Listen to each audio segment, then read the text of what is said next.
Assalamualaikum warahmatullahi wabarakatuh. Perkenalkan, nama saya Vivia Putri Perdana dengan NIM 201616016 dari Program Studi Kedokteran Fakultas Kedokteran Universitas Mula Warman angkatan tahun 2020. Di sini saya akan membuat video responsi mengenai universal precaution dan first aid. Yang pertama, saya akan menjelaskan terlebih dahulu tentang universal precaution. Dalam universal precaution pasti tidak jauh-jauh dengan yang namanya APD.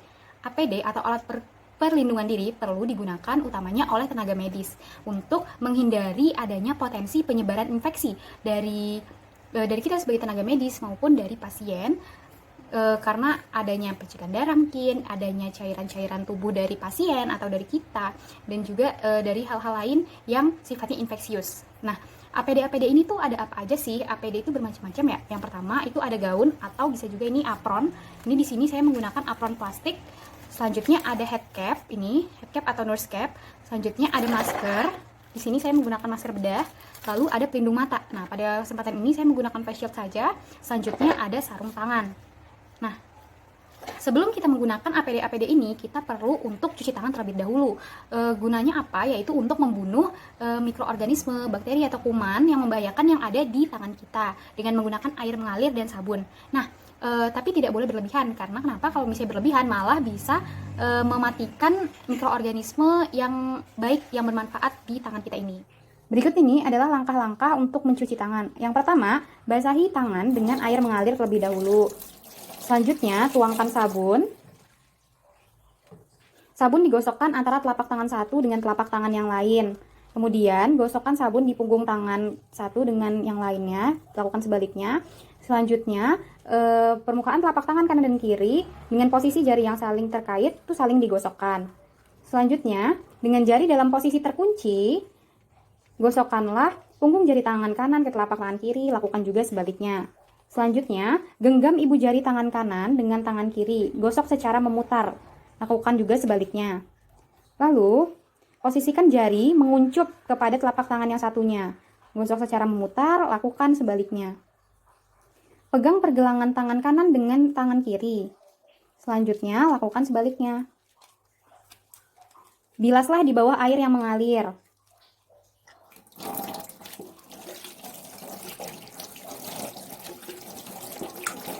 Setelah selesai membilas, keringkan tangan dengan menggunakan handuk atau tisu yang bersih. Sekian. Setelah selesai cuci tangan, kita dapat lanjut menggunakan APD. Nah, menggunakan APD ini pun ada urutannya. Yang pertama yaitu menggunakan apron terlebih dahulu. Makanya, kita buka terlebih dahulu.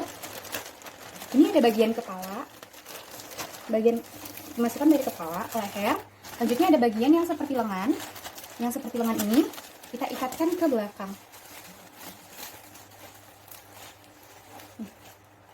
Oh iya, sebelumnya, kenapa sih kita perlu untuk memakai apron ini? Kita perlu untuk memakai apron utamanya saat menangani pasien untuk menghindari adanya percikan darah atau percikan cairan-cairan tubuh dari pasien. Utamanya yaitu misalkan saat melakukan proses persalinan vagina, seperti itu. Nah, selanjutnya setelah menggunakan apron, kita perlu untuk menggunakan head cap.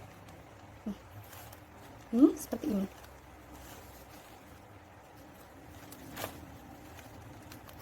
Ya, saat memasang head cap, kita perlu untuk memastikan bahwa seluruh rambut itu tertutupi dan juga bagian telinga tertutupi. Kenapa kita perlu untuk memasang head cap? Ini kurang lebih juga dengan pemasangan apron, jadi supaya percikan-percikan darah, supaya percikan cairan tubuh itu nggak kena ke kepala dan rambut kita. Selanjutnya mungkin kalau misalnya sedang ada dalam bedah atau seperti apa, agar rambut kita itu tuh tidak membahayakan pasien gitu, tidak kena ke pasien, seperti itu.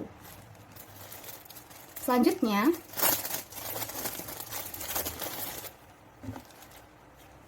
setelah memasang head cap, kita perlu memasang masker. Di sini kita menggunakan masker bedah.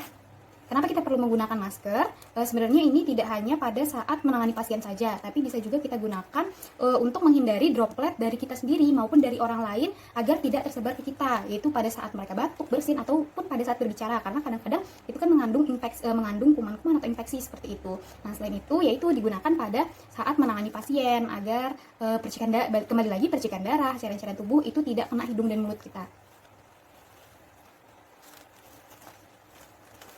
Saat menggunakan masker, kita perlu memastikan agar seluruh bagiannya di wajah ini tertutup masker ya.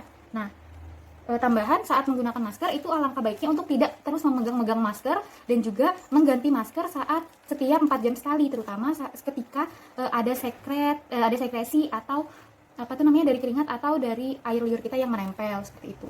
Nah, selanjutnya kita perlu perlu memasang pelindung mata. Tapi pada kesempatan ini saya hanya akan menggunakan face shield. Ini kenapa kita perlu untuk menggunakan face shield? Ini utamanya dipakai saat misalnya dalam kondisi COVID-19 ini, itu agar yang infeksius dari droplet dan segala macam itu tidak terkena ke mata kita.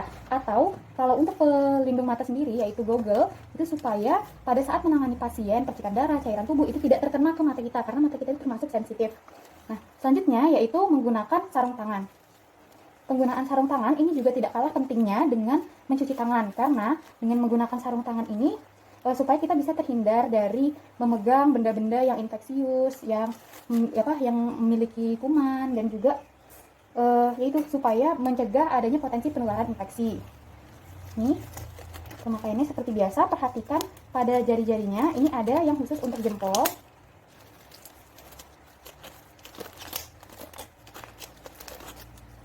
Ini saya memakai di kanan terlebih dahulu. Nih, ada yang bagian jempol, dijadikan acuan.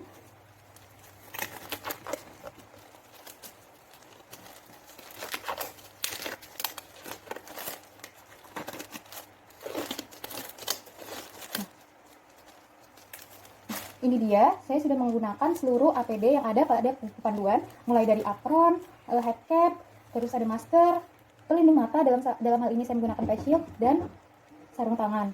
Selanjutnya, untuk melepaskan APD, dimulai dengan berurutan juga, yaitu yang pertama dengan melepaskan sarung tangan terlebih dahulu. Kita bisa melepas dari sarung tangan yang di kanan.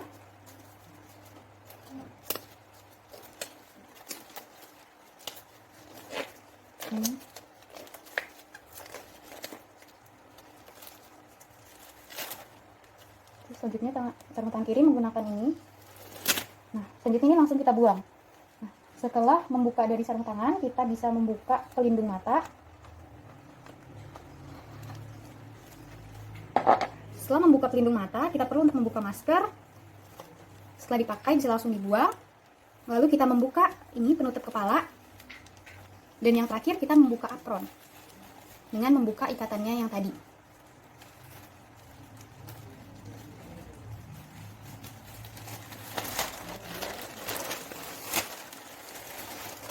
Ya, itu dia video mengenai prosedur pemakaian universal precaution. Selanjutnya kita akan beralih ke first aid yang diawali dengan perdarahan. Penanganan perdarahan. Perdarahan ini cukup sering terjadi, yang mana biasanya karena luka, entah luka sayat, luka iris, atau bahkan luka terpotong oleh benda tajam. Nah, penanganan perdarahan ini harus dilakukan sesegera mungkin supaya tidak terjadi hal-hal yang tidak diinginkan. Sebelumnya kita harus tahu dulu jenis-jenis dari perdarahan. Perdarahan itu ada beberapa jenis menurut dari pembuluh mana darah itu keluar. Yang pertama ada perdarahan arteri.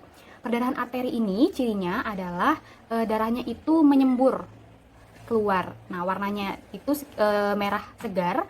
Selanjutnya itu cukup sulit untuk diatasi. Nah, karena cukup sulit untuk diatasi, biasanya pasien itu cenderung akan kehabisan banyak darah karena terlalu banyak darah yang mengalir keluar sehingga bisa menyebabkan shock bahkan sampai meninggal.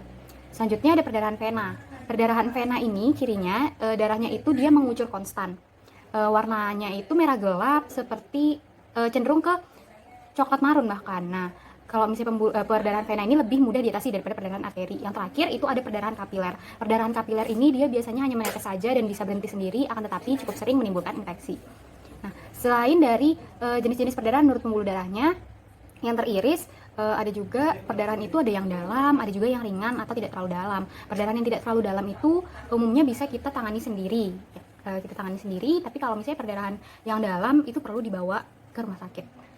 Berikut ini saya akan melampirkan bagaimana cara menangani dari perdarahan. Untuk luka perdarahan yang tidak terlalu dalam, kita bisa melakukan beberapa hal untuk menanganinya. Yaitu yang pertama adalah kita tekan bagian yang mengeluarkan darah ini dengan menggunakan kasa steril, atau apabila tidak ada bisa dengan menggunakan kain yang bersih. Selanjutnya kita cuci dan bersihkan daerah sekitar luka menggunakan air, mengalir, dan sabun.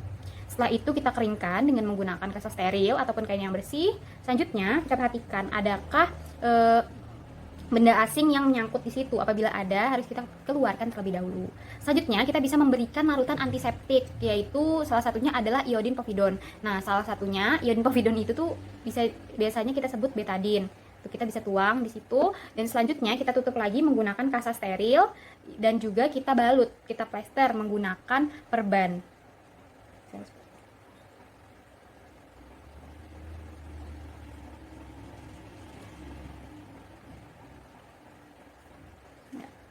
Itu dia penanganan dari luka yang tidak terlalu dalam. Apabila luka perdarahan yang terjadi cukup dalam dan mengeluarkan banyak darah, maka kita perlu untuk menghubungi rumah sakit atau membawa korban langsung ke rumah sakit. Nah, selama perjalanan ke rumah sakit, kita perlu untuk melakukan beberapa tindakan demi mengurangi atau bahkan menghentikan perdarahan dari korban. Yang pertama yang bisa kita lakukan yaitu baringkan korban. Pastikan korban nyaman dan longgarkan pakaian korban yang ketat. Selanjutnya, kita menghentikan perdarahan korban, yaitu apabila ada sarung tangan, maka gunakanlah sarung tangan. Atau kalau misalnya sudah ada perban atau bantalan yang steril, kita bisa gunakan untuk menekannya. Tapi apabila tidak ada, kita bisa meminta korban untuk menekan sendiri lukanya untuk menghindari terjadinya infeksi silang. Berikutnya, setelah kita letakkan, kita tekan perban atau bantalan steril tersebut selama 10 menit. Oh ya, apabila tidak ada perban atau bantalan yang steril, kita bisa gunakan kain, bisa dari kain linen, kain katun, asal jangan gunakan kain yang berserat karena dikhawatirkan seratnya bisa menempel. Nah, untuk kain yang digunakan lebih baik apabila kainnya itu mudah menyerap dan harus bersih ya. Nah, selanjutnya setelah bantalan ini ditekan selama 10 menit, maka kita perlu untuk membalut luka ini di atas dari perbannya. Jadi untuk menghindari infeksi dan juga untuk mengencangkan ini seperti itu. Kita perlu membalut supaya kencang. Pembalut ini yaitu tadi tujuannya untuk mengendalikan perdarahan juga. Nah, terus kita harus memeriksa apakah pembalut ini terlalu ketat atau tidak. Dengan kita bisa menekan di bagian jari pasien. Kalau misalnya tidak warnanya itu tetap biru, pucat, itu berarti terlalu kencang. Kita harus melonggarkannya supaya tidak terlalu kencang. Nah, selanjutnya apabila darah itu merembes dari perban ini, maka kita perlu untuk mengganti perbannya. Selanjutnya, apabila perdarahan masih tidak berhenti, kita bisa mengangkat bagian yang luka pasien itu lebih tinggi daripada jantung. Nah, selanjutnya jika masih tidak berhenti, kita bisa mencari nadi pasien dengan melakukan tekanan langsung pada nadi tersebut. Kalau misalnya di tangan, kita perlu mencari arteri branchialis. Nah, selanjutnya apabila masih tidak berhenti, kita bisa melakukan pembebatan turniket, terutama kalau perdarahannya itu memang dalam ya. Nah, pembebatan turniket ini kita bisa lakukan itu di antara daerah luka dengan jantung seperti itu. Kita lakukan pembebatan turniket.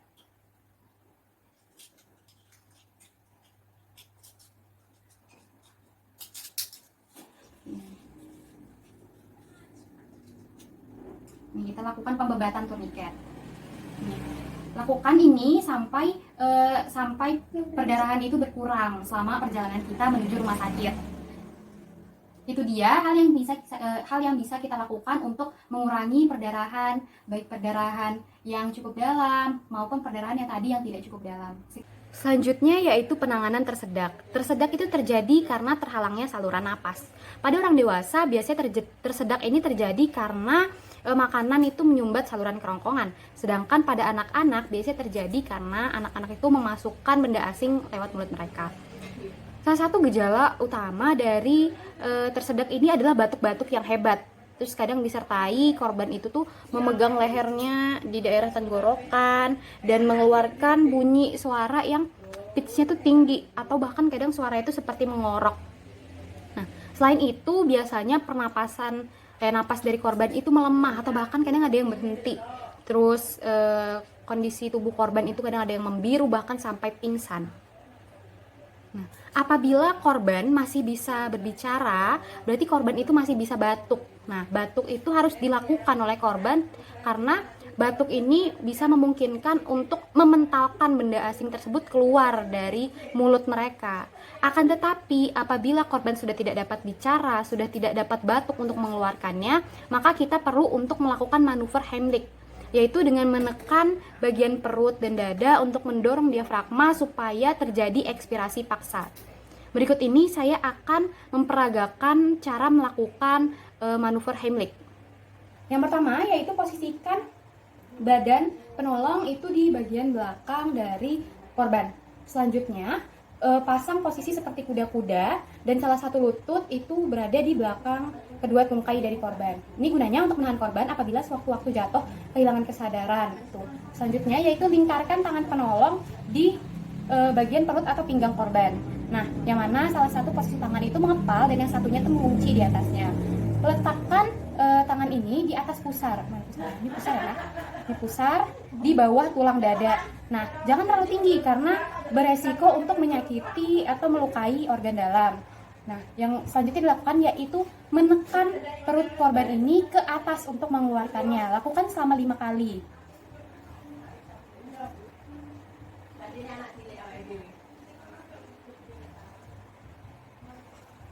Apabila selama 5 kali belum keluar juga, maka lakukan manuver tersebut berulang sampai benda asing itu keluar. Seperti itu. Itulah manuver Heimlich yang dilakukan pada korban tersedak dewasa. Selanjutnya, saya akan melakukan manuver Heimlich pada keadaan khusus, yaitu pada korban tidak sadar. Yang pertama yang harus dilakukan, kita sebagai penolong berada di atas pasien dan lutut itu bertumpu di lantai. Selanjutnya, kita letakkan tangan di atas badan dari pasien dengan salah satu tangan itu di bawah dan tangan satunya itu di atasnya. Selanjutnya letakkan tangan itu di garis tengah dada, di atas pusar maksudnya, dan di bawah dari tulang dada. Selanjutnya lakukan gerakan menekan ke arah atas untuk mengeluarkan benda asing yang ada di dalam.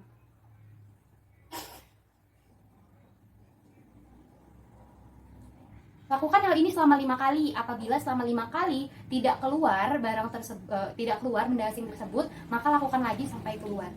Sekian dari penanganan tersedak untuk orang yang tidak sadar.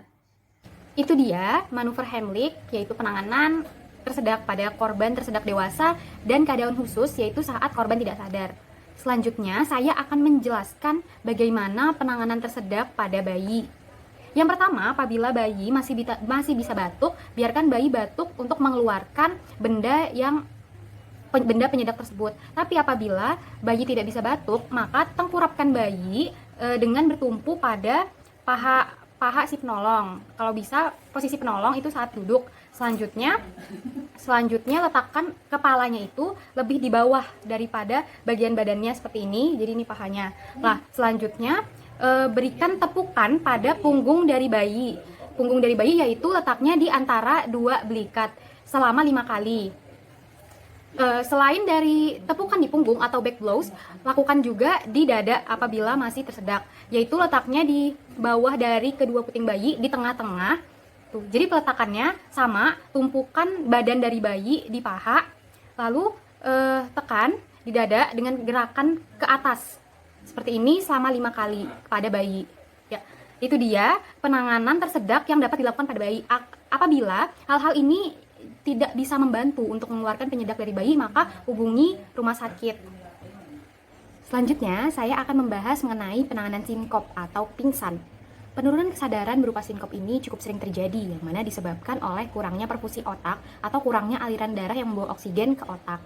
Nah, kita perlu untuk melakukan penanganan secepatnya supaya keadaan sinkop ini tidak bertambah parah.